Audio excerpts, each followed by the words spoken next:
Hello दोस्तों। आज हम चर्चा करने वाले हैं जीएसटी के उन कंप्लाइंसेस की चेकलिस्ट के बारे में जो जीएसटी का रजिस्ट्रेशन कराते ही शुरू हो जाती है। बहुत से हमारे फ्रेंड्स, मित्र, subscriber, followers, tax payers lenient हो जाते हैं जीएसटी का रजिस्ट्रेशन कराने के बाद। क्यों? अरे रजिस्ट्रेशन हो गया ना, हमने कंप्लाइंस तो कर दिया है। जब ट्रांजैक्शन शुरू होगा तो जीएसटीआर भरेंगे, तो बिल बनाएंगे। अभी कुछ हुआ ही नहीं, बिजनेस शुरू ही नहीं हुआ, वो तो रजिस्ट्रेशन ले लिया। लेकिन ऐसा नहीं है दोस्तों। मैं आज आपको वो सारी जानकारी देने वाला हूं जो आपके बहुत काम आने वाली है। कैसे? आपको एक जैसे ही जीएसटी के रजिस्ट्रेशन का ख्याल दिमाग में आए, कोई बिजनेस करने का ख्याल दिमाग में आए, आपको एक चेकलिस्ट बना लेनी है जो आज मैं आपको बताने जा रहा हूं। उस चेकलिस्ट के हिसाब से आपको कंप्लायंस करने जरूरी हैं एक बार जैसे ही जीएसटी का रजिस्ट्रेशन आ जाए।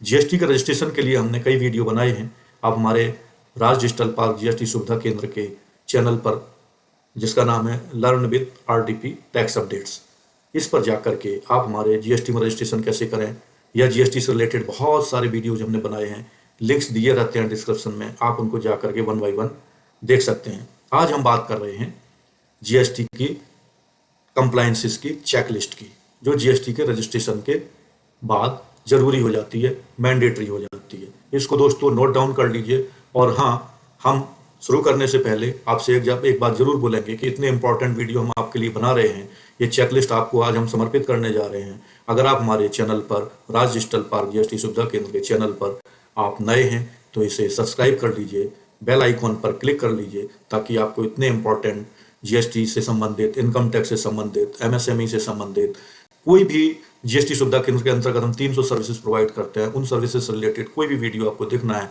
आप हमारे चैनल पर आकर के देख सकते हैं, या बेल आइकॉन पर दबा लीजिए ऑल में, तो आपको नोटिफिकेशन आएगा, आप उनको देख सकते हैं। तो अब मैं आपको चेकलिस्ट के बारे में बताने के लिए वीडियो शुरू करता हूं। नमस्ते, मैं हूं राजकुमार सक्सेना, राज डिजिटल पार्क का ओनर। तो कंप्लायंसेस में हम आपको ले चलते हैं। पहला कंप्लायंस क्या है? आपको जैसे ही आपका जीएसटी का रजिस्ट्रेशन हो जाता है, सबसे पहले आपको नोट करना है कि आपको बैंक अकाउंट बैंक में जा करके अपना ओपन करवाना है। जाहिर सी बात है कि अगर आप बिजनेस ओपन कर लिए हैं और उसका रजिस्ट्रेशन करा लिए हैं तो करंट अकाउंट खुलवाना है। बैंक में जाइएगा, अपना जीएसटी का रजिस्ट्रेशन दीजिएगा, कंपनी का पैन कार्ड दीजिएगा, आपका बैंक अकाउंट ओपन हो जाएगा। जैसे ही जीएसटी का रजिस्ट्रेशन होता है, आपकी पहली कार्रवाई ये होनी चाहिए कि बैंक अकाउंट ओपन करवा लें। तो चेक लिस्ट में जो पहला नाम है वो है बैंक अकाउंट। अब ओपन करने के बाद आपको क्या करना है? आपको जीएसटी के पोर्टल पर अपना बैंक अपडेट करना है विद इन 30 डेज। 30 डेज के अंतर्गत आपने बैंक अकाउंट खुलवा लिया, पोर्टल पर जाकर के उसको अपडेट कर दिया। अगर आप ऐसा नहीं करते हो, if you do not complaint it, then GSTR1 will be blocked. You will not be able to file the GSTR1. और जब GSTR1 नहीं फाइल हो पाएगा तो आप GSTR3 भी फाइल नहीं कर पाएंगे, जिसको रिटर्न बोलते हैं। और कुछ समय बाद non filing of GST return की वजह से आपका जीएसटी रजिस्ट्रेशन भी कैंसिल हो जाएगा। तो दोस्तों, इस कॉन्सिक्वेंस से बचने के लिए आप ये चेकलिस्ट आज नोट करिएगा, और हम इसका सब्सक्रिप्शन अपने यूट्यूब चैनल पर, अपने टेलीग्राम ग्रुप पर और अपने व्हाट्सएप ग्रुप पर डालते हैं। इसकी सॉफ्ट कॉपी भी आपको वहां पर मिल जाएगी, या आप हमारी वेबसाइट www.rajdigitalpark पर भी विजिट कर सकते हैं। ये टेक्स्ट आपको वहां भी मिल जाएगा, और वीडियो तो हम आपको समर्पित कर ही रहे हैं।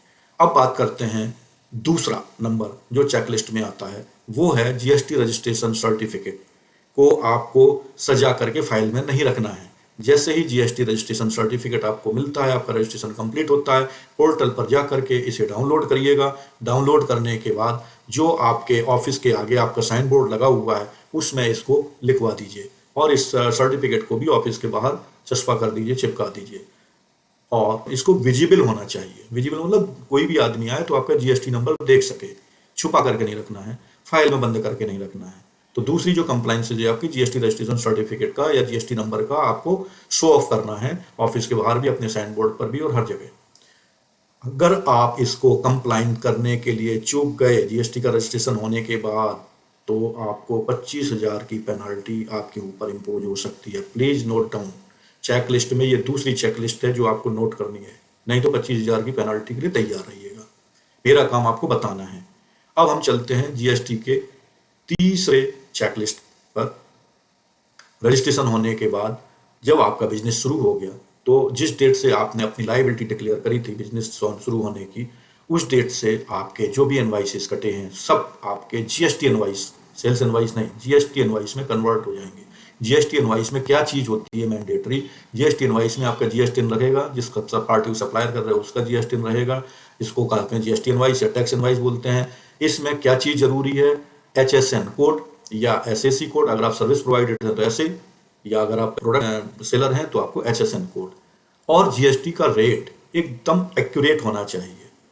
अब आप बोलोगे सर ये एक्यूरेट रेट कहाँ से लाऊं, मैं इतना पढ़ा लिखा होता तो मैं आपसे क्यों जीएसटी का रजिस्ट्रेशन करवाता, मुझे नहीं पता है। इसके लिए मैं आज अभी आपको उस जगह का लिंक अपने इस वीडियो के चैनल में डालने वाला हूं, जहां से आपको जीएसटी के रेट्स और जीएसटी का HSN कोड और SAC कोड आप देख सकते हैं। अगर आपने इसको नहीं किया, HSN कोड सही नहीं डाला, जीएसटी का रेट सही नहीं डाला, तो आपको प्रॉब्लम हो सकती है, बहुत सारे कॉन्सिक्वेंसेस आ सकते हैं।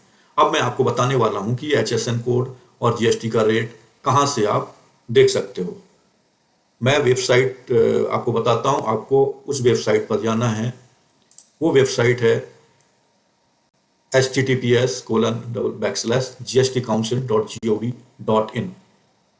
मैं ये आपको अपने डिस्क्रिप्शन में ये लिंक देने वाला हूं। आप डिस्क्रिप्शन में जाकर के इस लिंक पर क्लिक करिएगा तो इसकी साइट ओपन होगी। साइट ओपन पर राइट साइड में आपको HSN SAC code GST rate finder का एक ऑप्शन मिलेगा। वहां पर आप क्लिक करोगे तो आपको ऑप्शन मिल जाएगा जहां पर जीएसटी रेट्स को दिखाया गया है। शेड्यूल दिया है, सीरियल नंबर दिया है, चैप्टर हेडिंग, सब हेडिंग, टैरिफ आइटम्स दिया हुआ है, डिस्क्रिप्शन ऑफ गुड्स दिया हुआ है, CGST रेट दिया हुआ है, SGST रेट दिया हुआ है, IGST रेट दिया हुआ है, कंपेंसेशन सेसिस का रेट दिया हुआ है। तो आप इससे देख करके जीएसटी का रेट डालिएगा, अपना HSN कोड भी प्रॉपर डालिए। एक और ऑप्शन होता है अपना HSN कोड देखने के लिए, आप जीएसटी के पोर्टल पर जाइए और वहां पर जीएसटी का पोर्टल है gst.gov.in, वहां पर क्लिक करिएगा, वहां पर सर्विसेज पर क्लिक करिएगा। पोर्टल पर आने के बाद फिर उसके बाद यूजर सर्विसेज पर क्लिक करिएगा।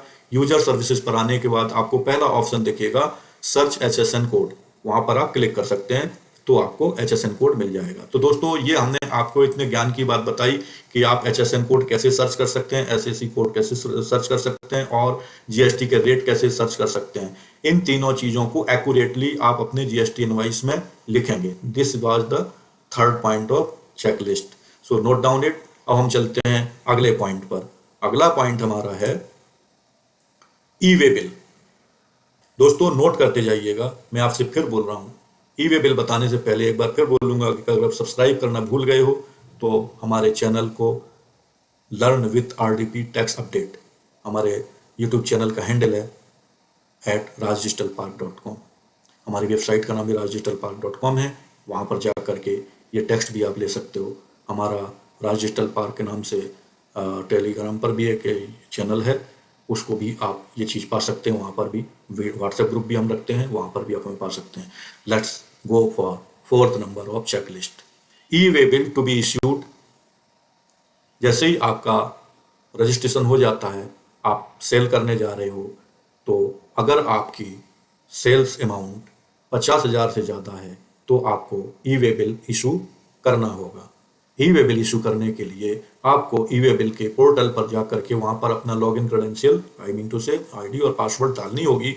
वहाँ पर जाकर के आप ई-वे बिल जनरेट कर सकते हैं और वहाँ से आप ई-वे बिल भेज सकते हैं। आपके ट्रांसपोर्ट के साथ आपका ई-वे बिल जाना जरूरी है गंतव्य तक पहुँचने के लिए। क्लियर दोस्तों, थ्रेशोल्ड लिमिट याद रखनी है, 50,000 से ज़्यादा का बिल है तो आपको ई-वे बिल देना ही देना है। और ई-वे बिल कहाँ से देते हैं? ई-वे बिल के पोर्टल पर जाकर के। क्लियर। अब हम चलते हैं पांचवें पॉइंट पर, जो है रिवर्स चार्ज मैकेनिज्म, जिसको बोलते हैं RCM। अभी बहुत ज़्यादा चर्चा में रहा है ये, जीएसटी की 52 काउंसिल के बाद RCM बहुत ज़्यादा चर्चा में रहा। क्यों रहा? क्योंकि GTA के ऊपर ये लागू है RCM। इसमें RCM में होता क्या है, सप्लायर को जीएसटी का पेमेंट नहीं करना पड़ता है। जीएसटी का पेमेंट किसको करना पड़ता है? जो रिसीवर होते हैं। जैसे गुड्स ट्रांसपोर्ट जो होती हैं कंपनियां, उनको ऊपर ये लागू होता है। पहले ये था कि 1500 तक या 7500 तक ये जो है एग्जाम था, वो लिमिट खत्म हो चुकी है। जीटीए पर कोई भी हो, उसका अगर आपने सर्विस लिया है तो उस पर आपको जीएसटी का पे करना पड़ेगा। इट मीन सर्विस रिसीवर को जीएसटी का पेमेंट करना पड़ता है, और ये must deposit, RCM must deposit.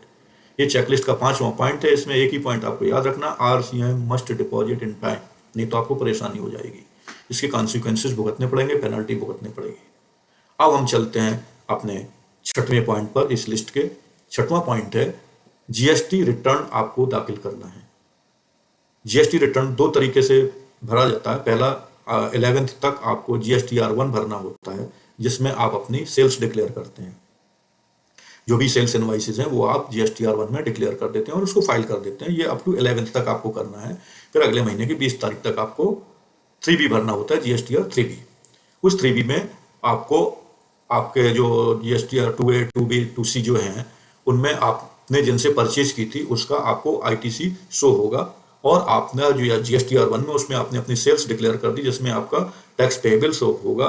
तो आपका रियल टैक्सेबल जो होगा वो आपकी सेल्स पर जो आपका टैक्स बन रहा है और आपकी परचेज पर जो आपका टैक्स बन रहा है वो माइनस होने के बाद, आई मीन टू से ITC माइनस होने के बाद आपका जो टैक्स बन रहा है वो आपको पे करना पड़ेगा।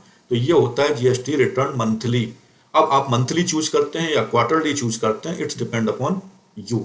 अगर आप रिटर्न नहीं भरते हैं, भले ही आपका बिजनेस ना हुआ हो, तब भी आपको निल का रिटर्न तो भरना ही है। नॉन कंप्लायंस के केस में आप परेशान हो सकते हैं, कॉन्सिक्वेंसेस हो सकते हैं, शोकाज नोटिस आ सकता है, आपको पेनाल्टी लग सकती है। उससे बचने के लिए आपको जीएसटी का रिटर्न भरना ही भरना है, अगर आपने जीएसटी का रजिस्ट्रेशन करवा लिया है तो। अब हम चलते हैं अपने नेक्स्ट पॉइंट पर। नेक्स्ट पॉइंट है सेल परचेज बिल फाइलिंग। आपका जो भी सेल इनवाइस है, जिसको जीएसटी इनवाइस बोलते हैं, उसको भी आपको प्रॉपर फाइल में रखना है। आपके जो परचेज इनवाइस है उसको भी अपने प्रॉपर फाइल में रखना है।